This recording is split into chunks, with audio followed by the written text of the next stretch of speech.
and our numbers.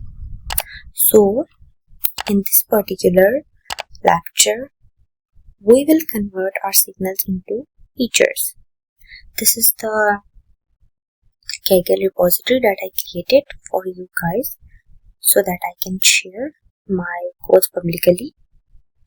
And in this one, we will be going through the second, spectral feature extraction.